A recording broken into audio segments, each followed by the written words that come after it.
Yo guys, welcome back dito po sa Denricado Team Sports. Well, ang ating pag-usapan guys ay ito. Okay, KQ. Alright, balik kilas. Okay. Di naman po latest yan dahil naibalita na po yan. No? Komento lang tayo. At ito po, ang trade update. May trade update po ba tayong ibabalita ngayon? At ito po, yung pagkukomento lang natin itong post ni na page na may pangalang Artadi. Sa kanya po ba yan? Okay, na may tungkol po dyan sa supposed boxing match daw kuno ni General Torre at ito po ni Mayor Paste. Yan ang ating mga pag-uusapan at mga pa-shoutout. Bago po yan, salamat po na sa inyo guys sa inyong patuloy na pag-support dito po sa ating channel. Okay, salamat guys sa Facebook followers, ganoon din po. Sa mga hindi pa po subscriber, naglipa na ng mga fake news. Saan kayo magbe-verify? No? Ito po ang bumabakbak sa sa mga mga fake news vloggers, okay? Dahil dito tayo po ay fact checker. Alright, so welcome back dito po, no? Ito po si Kabayang Doy. Ang ating pag-uusapan guys ay walang iba. Unahin na po muna natin yung supposed boxing match daw. Puno, di umano. Neto ni General Torre daw at ito ni Mayor Paste. Unang-una guys, pansin nyo, hindi ko pinapatulan yan, no? Bagamat yan po yung binabalita na ng ating mga dakilang media sa Pilipinas. Ako po di ko talaga pinagpapatulan yan. Dahil unang-una, meron ba talagang hamon to begin with, no? Kasi tayo pinanood natin no? Tinalakay natin dito yung Tyson versus Jake. Kalimutan ko yung pangalan ng YouTuber, no? Okay. So yun, tinalakay natin yun kasi meron po talagang negosasyon, meron talagang series of yun, di ba? Press conference, ganyan. Yan pong yung boxing match di umano na yan, kuno. Sila lang nag-organize niyan di ba? Meron po bang unahin muna natin, naghamon ba talaga si Mayor Paste? Ayan naka-quote na po dyan yan po na yan mismo sa media na galing yan. Okay? That's number one. May paghahamon po ba? Sinabi po ba mag-boxing match tayo? Charity? Wala naman, di ba?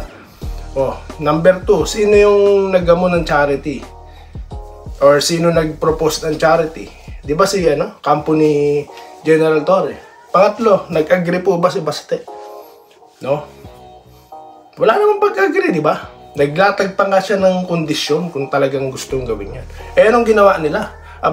Tinuloy. At nako po, ang malupit niyan, ipinanalo pa sarili niya.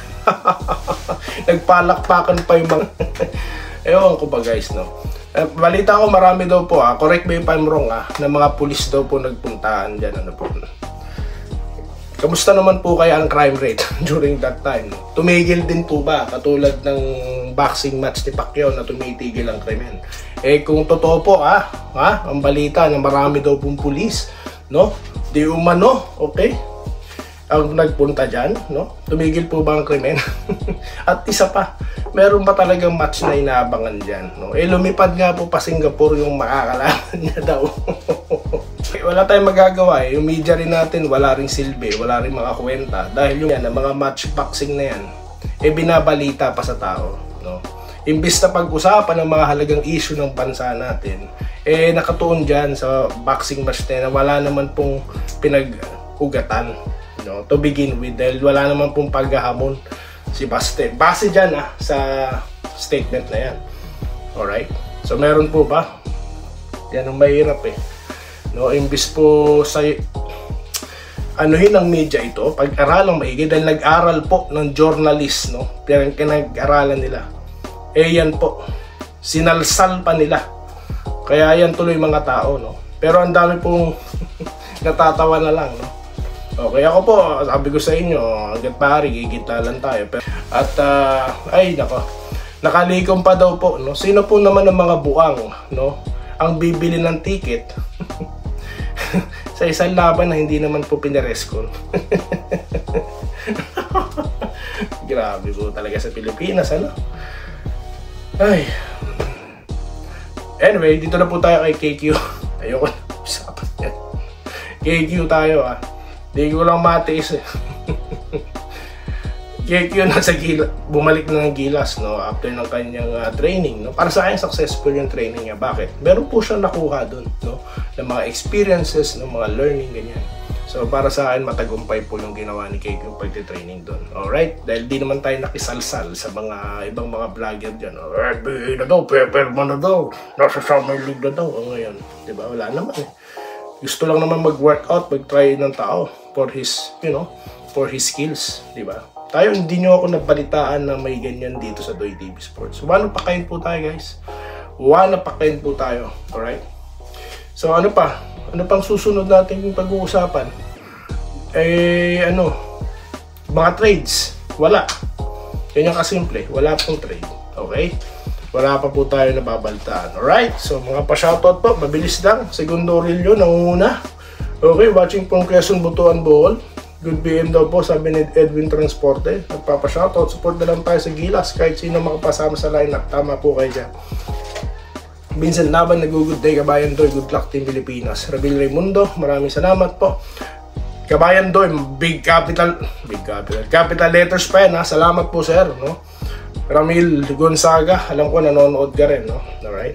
Good PM Boss Doy TV. Good luck sa Gilas. Yes, JB po. Tama, idol. Only in the Philippines ang nangyayari sa government dito. Ewan ko ba't nagtatag pa silang mataas na hustisya kundi... isa pa po ito. Isa rin pong comedy, no? Itong mga walang silbing media sa Pilipinas. Tatanungin pa yung hindi naman po miyembro ng Korte Suprema. Na ine-entertain pa po nila yung mga walang kwentang opinion ng mga walang silbing politiko. No? Kaya nga may Supreme Court, sino mag-i-interpret ng batas? Mga tanga, no? Ay nako po guys, no? Wala, alam nyo po yung media sa atin guys, nakakahiya, no? Kung ikukumpara nyo rito sa ibang bansa, ang pinag-uusapan dito guys, kung paano umasenso. Kaya po ang Pilipinas nananatiling ganyan dahil sa mga ganito. Yung mga correct information, mga dapat malaman ng tao, yun dapat ang tinatopic, hindi yung mga walang silbi ng boxing match. Alokohan nyo. Bobby Payawal, good day, Kabayan Doy. Good luck sa Gilas team. Alright. Bobby Kabading, shoutout po. Enrique Rivero, nag-good luck. Always present, salamat po. Feliciano Alcantara, nag-good afternoon. Clodoaldo Pasdilla, okay. Mga basher po, nananahimik sila. Josie Pineda, nag-good PM, salamat po. Carlito Bolima, nagpapa-shoutout, may tulog ang Gilas. Okay, Sheena Romualdo, dapat ibalik si Castro sa Gilas kasi iba yung Castro, magaling at matalino. Renz Abando Idol, sabi ni Vivian Petron. So yun lang po muna guys, at magbabalik tayo sa susunod na mga pa-shoutout. Dito lang po si Henry Ganto, TV Sports Puli. Maraming salamat po guys sa inyong panonood. Salamat po sa panonood. Subscribe na para sa mga susunod na basketball at boxing videos.